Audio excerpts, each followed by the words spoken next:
Hi everyone, namaste. Welcome to my channel अनि welcome to my first vlog भन्नुपर्छ है। मेरो च्यानलमा चाहिँ मैले यो भ्लग पहिलोचोटि हाल्दैछु। अरू बेला सधैँ सर्ट भिडियोहरू हाल्ने गर्थेँ। भिडियो त लङ बनाइरहेको हुन्छ होइन, वाइ नट पोस्ट गरिदिउँ न भनेर मात्रै। हेरिदिनु होला मेरो भिडियो कस्तो लाग्छ कमेन्टमा भनिदिनु होला है त। धन्यवाद। कस्तो हो के भने के लगाएको होला भाइ, टोपी पनि गर्मी छ नि। हाम्रो सिटी पनि हेर्दा हेर्दै कस्तो भयो कि बस्दा बस्दा यहाँ चेन्ज भएर कस्तो भइसक्यो। हाम्रो देश पनि स्वाट यस्तो भइदिइहाल्यो त। हाम्रो देश पनि स्वाटै यस्तै म्याजिक भएर चाहिँ पर्दा लगाएर चाहिँ आफ्टर 1 इयर भनेर चाहिँ लिमिट टाइपमा चाहिँ हो त नि। यस्तो हेर्नु बलुवा छ यता है, यस्तो बलुवा गाडीमा यस्तो राम्रो स्कुलहरू बनाएको छ है। चाहिँ स्कुल आफ्नो गाउँभन्दा प्यारो लाग्छ हो त्यो ठाउँ। अनि बसेको कति भइसक्यो त।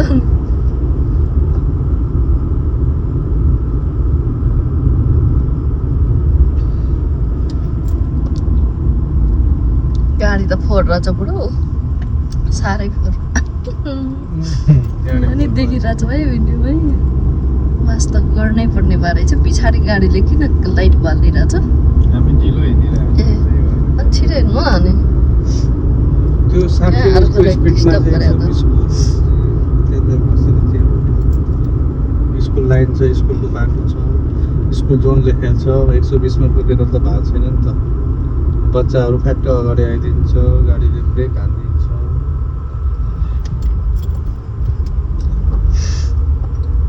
यस्तो गाडीहरू यसरी ओभरलोडिङ गर्ने बेलामा आएको हुन्छ, मानिसहरू निस्किन्छ सानो।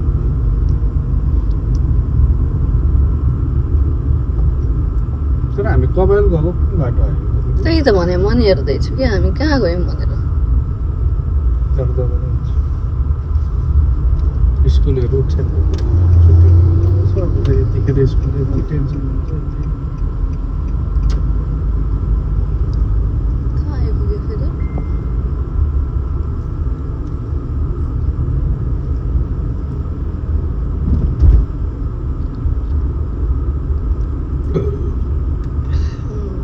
ग्यास्ट्रिक भयो चिया खाएर। ग्यास्ट्रिकको दबाई लानु छ। कत्रो बिल्डिङ रहेछ हौ यो त। लामो न लामो यहाँदेखि पल्लो छेउसम्म है। ब्लक 8 होला नि, ब्लक 8 उसको इन्ट्रान्स होला। ए ब्लक बी, ब्लक सी, ब्लकहरू होला। पल्लो छेउदेखि पल्लो छेउसम्म माथि आएकै रहेन रहेछ हौ यहाँ त। यो बाटो त यस्तो घुमेर गयो त म पनि आएको रहेछ। यो बाटो कबाल त त्यही हो। चरा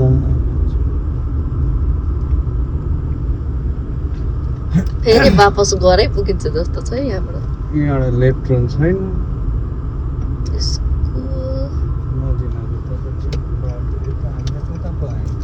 यो त नयाँ सकलानतिर आएछ। ए वेस्ट जोनतिर।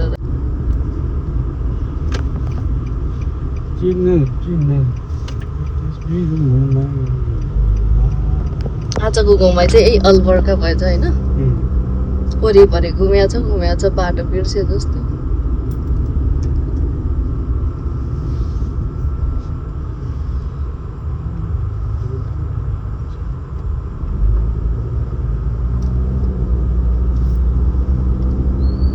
स्कुल लाग्न थाल्यो हिजोबाट। त्यही त यो स्कुल बस नदेखेको त धेरै भएको थियो त बाटोमा। त म त घरबाट अझै त 6 बजी निस्किनु पर्यो। 6:30 मा निस्किनु पर्यो स्कुलको गाडीमा। बाटो चाहिँ कता हरायो? आयो सकलान आयो।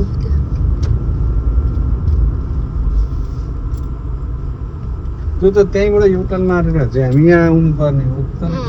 सिधै गयो त नि त।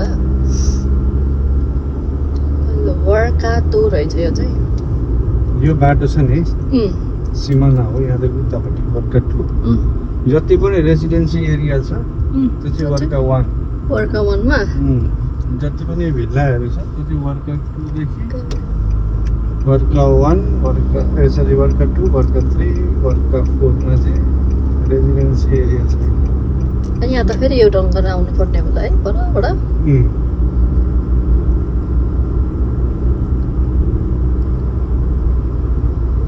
हामीले जानुपर्ने हो त्यो प्रभात घरमा हो सिग्नल ब्लिङ्किङ गर्यो यहाँबाट यो लेफ्ट जाने बाटो खास बाटो चाहिँ किनकि सिग्नल राखिसकेपछि उता पनि गाडी त डाइभर्सन त भरै हाल्नु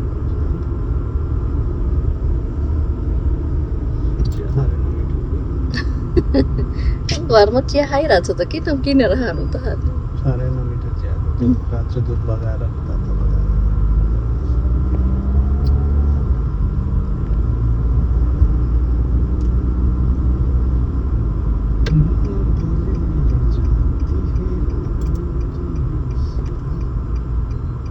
यत्रो गाडी हुँदा पनि है यहाँ चाहिँ त्यो ट्राफिक पुलिस पनि चाहिँदैन रहेछ सिस्टम नेपालको जस्तो नेपालमा त अब सबै है म ट्राफिक तिमीलाई पुलिस यो जुन राखेर छ है। नि बुढी ऊ त्यो जुन त्यो यस्तो ट्राफिकमा यहाँ है गाडी कुदिरहेछ ऊ त्यो जो दुईटा ऊ त्यो क्रेन छ नि क्रेन त्यसको मुनिपट्टिबाट यहाँनिर मेट्रो लाइन बन्दैछ अन्डरग्राउन्ड माथि आएछ माथि के डिस्टर्ब छ कसैलाई थाहा छ त्यही भने है। केही छ कसैले नेपालमा थाहै छैन। भयो अहिले अब भिडियो खिच्नेर के गर्ने त के सुरु मार्ग अरे त मैले थाहा पाएदेखि त सुरु मार्ग भनेको खै अहिलेसम्म अनि सकिँदैन छैन अब यहाँनिर बनिरहेछ अन्डर छ अब त्यो कहाँ पो त्यो मिडदिप सिटी सेन्टरबाट तल पसेको तकरिबन 4 किलोमिटर होला